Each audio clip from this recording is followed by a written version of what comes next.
പത്തനംതിട്ട പത്തനംതിട്ട ജില്ലയിലെ കടമ്പനാട് എന്ന കൊച്ചു ഗ്രാമത്തിൽ അച്ഛനും അമ്മയും ജ്യേഷ്ഠ സഹോദരനും ഉൾപ്പെട്ട ചെറിയ കുടുംബത്തിലെ ഇളയ മകനാണ് ഞാൻ. നമസ്കാരം, ഞാൻ സോജു സി ജോസ്.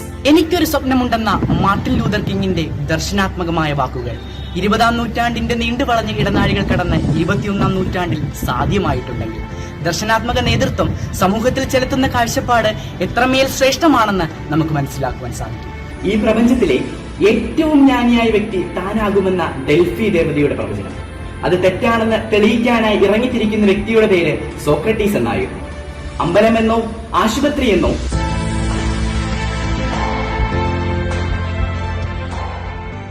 ചക്രം ചാലകശക്തിയായും അഗ്നിപ്രേരക ശക്തിയായും മാറിയിരുന്ന ഒരു കാലഘട്ടത്തിൽ നിന്ന് സാമൂഹിക സാംസ്കാരിക വൈവിധ്യത്തിന്റെ കൈപിടിച്ച് ആഗോള പുരോഗതിയിലേക്ക് എത്തിച്ചേർന്നിരിക്കുന്ന ഏവർക്കും നമസ്കാരം. ശക്തരിൽ ശക്തനായ മാർത്താണ്ഡവർമ്മയുടെ കരപ്പടയ്ക്ക് ശക്തി പകർന്ന ഡച്ചുകാരന്റെ പേര് ഡിലനോ എന്നായിരുന്നു. അഗതികളുടെ അമ്മയായി പാവങ്ങളുടെ കണ്ണീരൊപ്പിയ മാസിഡോണിയക്കാരിയുടെ പേര് മദർ തെരേസ എന്നായിരുന്നു. ഇന്ത്യൻ സ്വാതന്ത്ര്യ സമര ചരിത്രത്തിൽ ഹോം റൂൾ പ്രസ്ഥാനത്തിന് ചുക്കാൻ പിടിച്ച ഇംഗ്ലീഷുകാരിയുടെ പേര് ആനി ബെസന്റ് എന്നായിരുന്നു. അങ്ങനെ വൈവിധ്യം കലർന്ന സാംസ്കാരിക പരിസ്ഥിതിയിൽ നിന്നും ഇന്ത്യയുടെ സാമൂഹിക പശ്ചാത്തലത്തിലേക്ക് കടന്നു വരികയും ഇന്ത്യയെ പുരോയാനത്തിലേക്ക് നയിക്കുകയും ചെയ്ത ഒരുപറ്റം മനുഷ്യർ നടന്നുപോയ അതേ മണ്ണിൽ നിന്നുകൊണ്ടാണ് ആഗോള പുരോഗതിയിൽ സാമൂഹിക സാംസ്കാരിക വൈവിധ്യത്തിന്റെ പങ്കും പ്രസക്തിയും എന്ന വിഷയം ചർച്ച ചെയ്യപ്പെടുന്നത്. അങ്ങനെയെങ്കിൽ എപ്രകാരമാണ് ആഗോള പുരോഗതിയിലേക്ക് സാമൂഹിക സാംസ്കാരിക വൈവിധ്യങ്ങൾ പങ്കുവഹിക്കുന്നത്? ഒന്നാമതായി സാംസ്കാരിക സമ്പുഷ്ടീകരണം സാധ്യമാക്കുന്നു. യുനെസ്കോയുടെ ഇൻടാഞ്ചിബിൾ കൾച്ചറൽ ഹെറിറ്റേജ് ലിസ്റ്റ് പ്രകാരം ഇന്ത്യയുടെ യോഗയും ബ്രസീലിന്റെ കപ്പിയോരയും സ്പെയിനിന്റെ ഫ്ലമൻഗോയും അതിർത്തികൾക്കപ്പുറത്ത് സാധ്യമാക്കുന്നത് സാംസ്കാരിക അവബോധമാണെന്ന് തിരിച്ചറിയുന്നിടത്താണ് ആഗോള പുരോഗതിയിലെ സാമൂഹിക സാംസ്കാരിക വൈവിധ്യത്തിന്റെ പങ്കും പ്രസക്തിയും ദൃശ്യമാകുന്നത്. എന്തിനേറെ പറയണം, ഈ അടുത്തിടെ കേരളത്തിൽ ചർച്ച ചെയ്യപ്പെട്ട സൂംബ നൃത്ത രീതി പോലും കൊളംബിയയുടെ സാംസ്കാരിക വൈവിധ്യത്തിന്റെ ഭാഗമാണെന്ന തിരിച്ചറിവിലേക്ക് ഇനിയെങ്കിലും നാം എത്തിച്ചേരണം.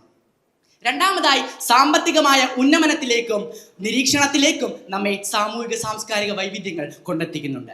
മക്കിൻസി ആൻഡ് കമ്പനിയുടെ 2020 റിപ്പോർട്ട് പറഞ്ഞു വെക്കുന്നത് ഇപ്രകാരമാണ്: സാമൂഹിക സാംസ്കാരിക വൈവിധ്യമുള്ളവർ ജോലി ചെയ്യുന്ന തൊഴിലിടങ്ങൾക്ക് 36% ലാഭം ലഭിക്കുന്നുവെന്ന്. എന്തുകൊണ്ടാണ് സിലിക്കൺ വാലി അഭിവൃദ്ധിയുടെ മകുടം ചൂടുന്നത് എന്ന ചോദ്യത്തിന്റെ ഉത്തരം ചെന്നെത്തി നിൽക്കുന്നത് അവിടുത്തെ 50% സ്റ്റാർട്ടപ്പുകളിലും ജോലി ചെയ്യുന്നവർ സാമൂഹിക സാംസ്കാരിക വൈവിധ്യമുള്ളവരായ കുടിയേറ്റക്കാരാണ് എന്ന ഉത്തരത്തിലേക്കാണ്.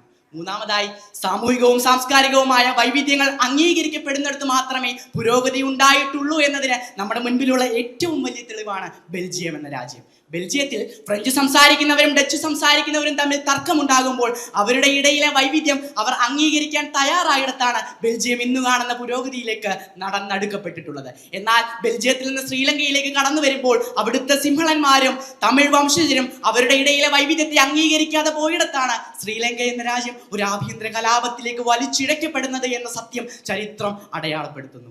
നാലാമതായി സാമൂഹിക സാംസ്കാരിക വൈവിധ്യങ്ങൾ പാരസ്പര്യ ബന്ധങ്ങളുടെ ഇടങ്ങളാണ്. കൊറിയയുടെ കേപോപ്പും ഇന്ത്യയുടെ ബോളിവുഡും അതുപോലെ തന്നെ നൈജീരിയയുടെ ആഫ്രോബീറ്റ്സും ഒരു കുടക്കീഴിൽ നിന്ന് ആസ്വദിക്കുവാൻ കഴിയുന്ന ലോകത്ത് മാത്രമേ സാംസ്കാരിക സംയോജനത്തിലൂടെ പുരോഗതി ഉണ്ടാവുകയുള്ളൂ. അഞ്ചാമതായി സാമൂഹിക സാംസ്കാരിക വൈവിധ്യങ്ങളുടെ ആശയങ്ങളുടെ സംയോജനമാണ് നവമാധ്യമങ്ങൾ. അത്തരത്തിൽ നവമാധ്യമങ്ങളിലൂടെ സാമൂഹിക സാംസ്കാരിക വൈവിധ്യങ്ങളുടെ ആശയങ്ങൾ പങ്കുവെക്കപ്പെടുകയും ലോകം പുരോഗതിയിലേക്ക് നയിക്കപ്പെടുകയും ചെയ്തതിന് ഉദാത്തമായ ഉദാഹരണമാണ് ടുണീഷ്യയിലെ ഭരണത്തെ തന്നെ മാറ്റിമറിച്ച മുല്ലപ്പൂ വിപ്ലവം. പ്രിയമുള്ളവരെ, ഇത് എല്ലാം സാമൂഹിക സാംസ്കാരിക വൈവിധ്യങ്ങൾ പുരോഗതിയിലേക്ക് നയിക്കുന്നതിന് അനുകൂലമായ വശങ്ങളെക്കുറിച്ച് എടുത്തു കാണിക്കുമ്പോൾ പ്രതിലോമകരമായി ബാധിക്കുന്ന വൈവിധ്യങ്ങളെ പറ്റി ചിന്തിക്കേണ്ടത് കാലഘട്ടത്തിന്റെ ആവശ്യമാണ്. ചെറോക്കി എന്നും നവാജോ എന്നും സിയോക്സ് എന്നും പേരുള്ള അമേരിക്കയിലെ തനത് ഗോത്രവർഗങ്ങളുടെ വൈവിധ്യങ്ങൾ അരികുവൽക്കരിക്കപ്പെട്ടത് യൂറോപ്യൻ കോളനിവൽക്കരണത്തിന്റെ ഭാഗമായെത്തിയ വൈവിധ്യങ്ങൾ കാരണമായിരുന്നു. അത്തരത്തിൽ വൈവിധ്യങ്ങൾ പെരുകുമ്പോൾ തനത് വൈവിധ്യങ്ങൾക്ക് അതൊരു വെല്ലുവിളിയായി മാറുന്നു എന്ന തിരിച്ചറിവിലേക്ക് നാം ഇനിയും നടന്നെടുക്കപ്പെടേണ്ടതായിട്ടുണ്ട്. തൽഫലമായി കൾച്ചറൽ ഹെജിമണി എന്ന സാംസ്കാരിക മേധാവിത്വം എന്നൊരാശയത്തിലേക്ക് വഴി നടത്തപ്പെടുന്നു എന്നും തിരിച്ചറിയുന്നിടത്താണ് ഗാന്ധിജി ഇപ്രകാരം പറഞ്ഞു വെക്കുന്നത്: നാനാത്വത്തിൽ ഏകത്വം എന്ന ആശയം കൈവരിക്കുവാനുള്ള നമ്മുടെ കഴിവായിരിക്കും നമ്മുടെ നാഗരികതയുടെ സൗന്ദര്യവും പരീക്ഷണവുമെന്ന്. അങ്ങനെ നാനാത്വത്തിൽ നിന്ന് ഏകത്വത്തിലേക്കും ഏകത്വത്തിൽ നിന്ന് ഏകലോകം എന്ന കാഴ്ചപ്പാടിലേക്കും അങ്ങനെ ആ ഒരു ഏകലോകം ആഗോള പുരോഗതി കൈവരിക്കുന്ന ഒരു അനുഭവത്തിലേക്കും എത്തിച്ചേരട്ടെ എന്ന് ആശംസിച്ചുകൊണ്ട് നിർത്തുന്നു. നന്ദി, നമസ്കാരം, ജയ് ഹിന്ദ്. സോജു സി ജോസ്.